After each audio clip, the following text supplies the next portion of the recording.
Trade Genius.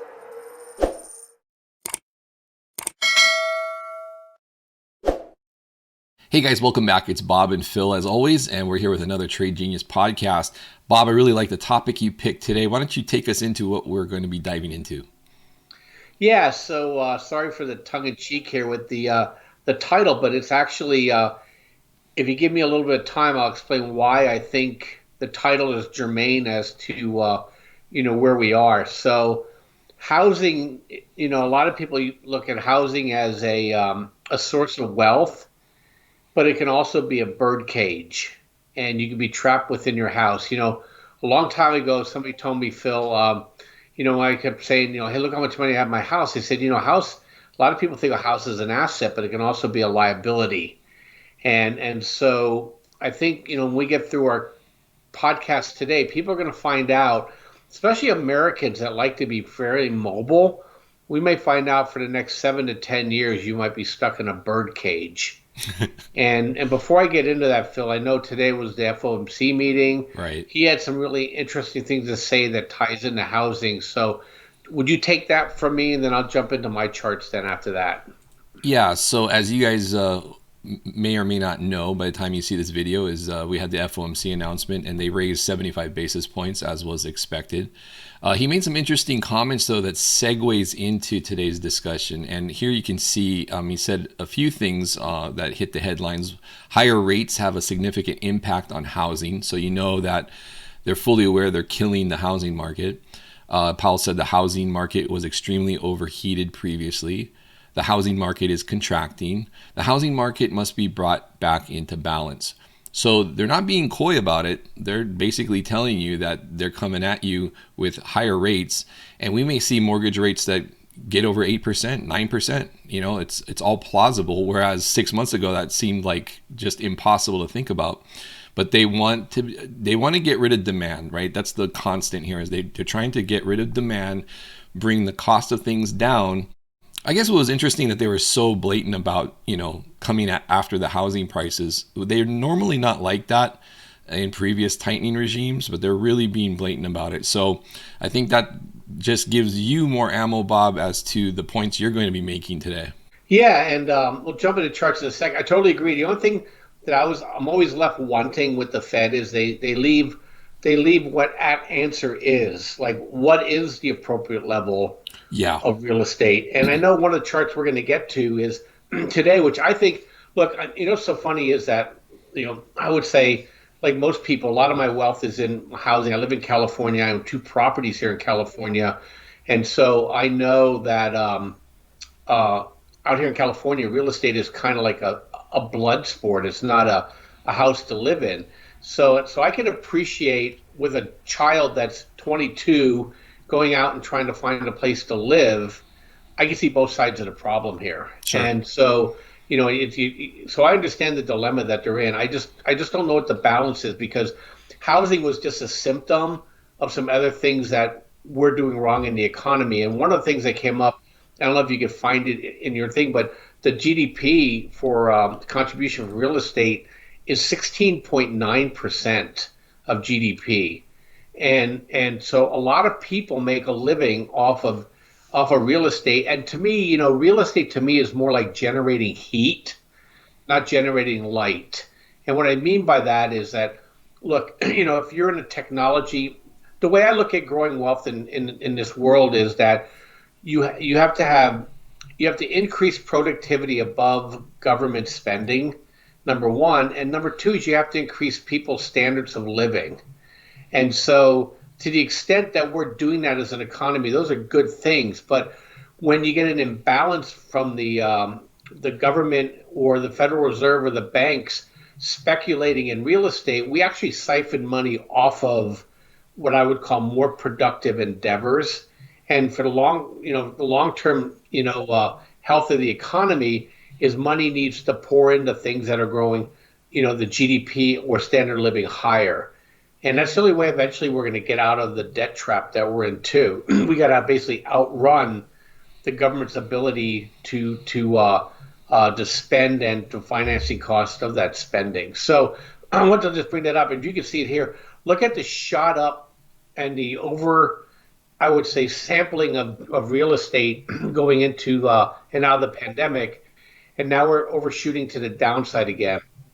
So, and I know he's going to have to do that. We're not going to stay at 8 or 9% interest rates on real estate. It's going to probably come back down No. to Yeah. 4 or 5 over time, in my view. But that could be a couple of years from now. Right. In the meantime, you're stuck in your home for a decade. Right. No, I So, completely agree. yeah, and so to tie into that film, if we can flip the next chart, this is one that should catch a lot of people's attention, especially those who are speculating in real estate. And so, I'm fortunate, high equity in my properties. There's no need for me to sell. I had them for a long time, and one of them I live in. I love it where I live. I have no intention of leaving unless the world forces me into making that decision, but it's not going to be a voluntary one for me. But a lot of people speculate in real estate, and especially the people that were buying multiple properties and are renting them out. And up until I would say the last couple of weeks is that you had people stuck in these high rentals, right? And they can't afford to buy a house, but we're stuck in rentals, so we'll keep jamming them on real estate. When I was on vacation a couple of weeks ago in Maui, I ran into a guy that represents multifamily and multi-property commercial multifamily homes, and he said that just starting this year, they're starting to see 50% turnover in the apartments that they're renting out because people either A, can't afford it, B, are starting to move out of the area. So you're starting to see this mobility and rental that you haven't seen before.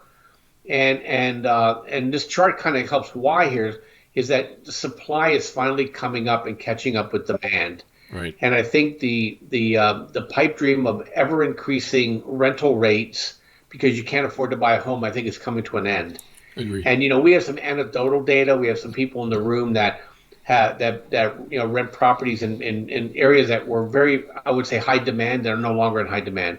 I have property here that in the rental market we haven't raised the rate in 3 years, and we have no intention to. We think the price is coming back down to where we think is fair value for somebody moving into the area.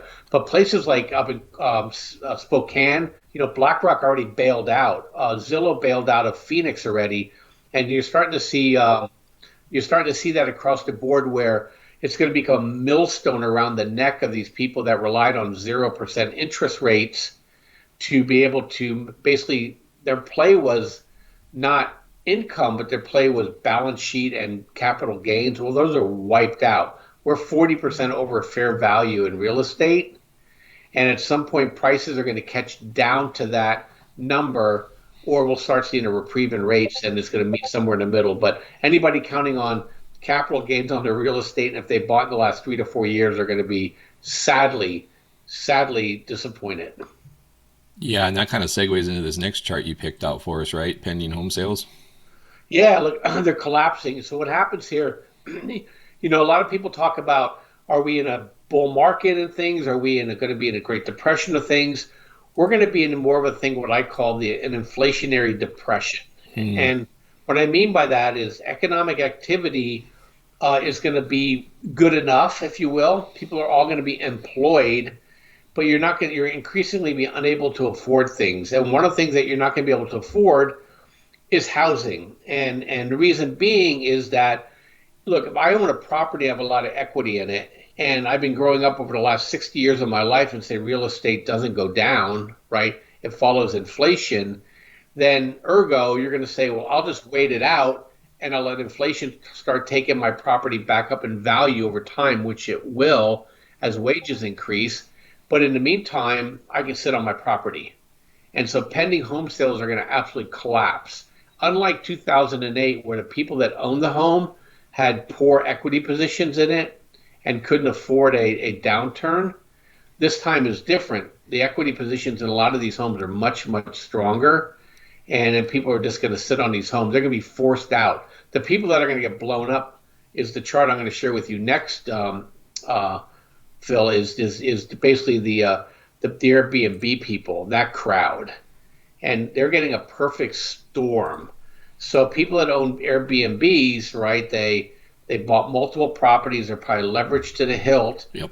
They jam people with rents, but they also are a little bit like the airline industry. is that they tease you with a low rate, get you in there, then they hit you up with all these surcharges, Right. and you end up getting a property that's just not that hot. You're in an urban area. It's one of those things where you're not really sure what you get. You know, Right. and you could see, I think the post-pandemic pent-up travel is gone. I agree. And yeah, and so look at the chart. And one of the things here on the chart, if you noticed, as of of today, they just had their earnings report. We flipped the Ranger on that, Phil. I was And going to say that's so a significant gap down. It's taking out the previous low, coming from a lower high. I mean, everything technical analysis wise says brace for lower. yeah, and if you're trading this thing, is that what do you want to do? Is you want to short every rip. Now the Right. way our system works is that we'll get what do you call our bot sell signals on these things, and we're just going to let whatever happens here. There's always be some sort of snapback, but you can short this thing. Airbnb's in trouble. They're not going to get the rents they want. People are going to balk at they're going to balk at the fees, and you're not going to get your place rented. Right. And people are going to blow up out of these Airbnbs. They're going to go back to people who are going to live in them. Right. And it's not just that. You can look at home builders, and you can look at what's going to come up. We'll probably talking about in a couple of weeks. Commercial real estate, I think it's in big trouble, and we're going to have some chances here to really make some money chasing the short side of commercial real estate with like SRS, Phil. Yeah. And this chart here too, and for those of you that are just listening, you don't want to short here or sell this, even though we're talking about this thing going lower. It's going to go lower, but where you want to go. And if you guys notice that the bottom pane there is the heat indicator, right? That was telling you to be short up there at 120 or taking profits at 120, however you want to play it. But you don't want to be in that stock over 120 because the heat was topping out, and now the heat's kind of bottoming out. So even though it's ultimately bearish for what Bob is saying about Airbnb, and ultimately it's going to go lower, you don't want to go short right here. And again, this is stuff you guys can check out on our site. We sell this template. You can have these tools, and then also we have training materials that are free that come along with the package. But this is going to probably pop up, but it's going to give you another opportunity to either get out of it or short it, however you want to play it. But just want to be clear, don't pile into it right here. It's not the ideal spot. That was up there at the 120 level. Anyway, little side note. Yeah, no, that's important. They call it shorting into the hole. Right. People say, hey, this thing's falling. You dive into it, you short into the hole, and you hit the bottom of the hole.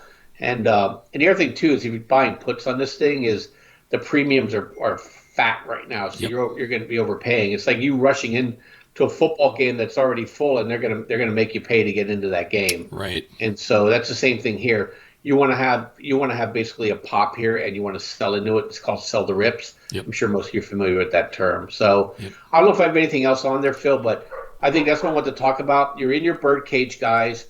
You might as well start fluffing up and cleaning out the bottom of the cage here, and get ready to live in your homes here for a few years. And if you have to move for business, hopefully that you're going to be able to negotiate really well with your employer to help you buy down those mortgage rates and to be able to get a good deal. Look, I've been there, so I had to move at a bottom of a housing market once before, and it's not a pleasant conversation to have with the person that wants to hire you. They got to pony up. And with that, Phil, I think that's it. And really, guys, thanks for listening. Give us some ideas too. I think we're in a target-rich environment. Right now, I think we probably could do 10 videos a day. Yeah. But we want to make sure we're relevant and helping you guys make money. We're kind of fun with the titles and fun with the thumbnails and stuff like that. But at the end of the day, once you come in the door here, we want you to figure out ways to take this and live a more enriched life and have more money in which to do so. So thanks for listening. Absolutely. All right, Bob, thanks again for another informative topic. And guys, we'll catch you on tomorrow's podcast. Please hit that like and subscribe. It really helps us out. And we'll see you then. Bye-bye.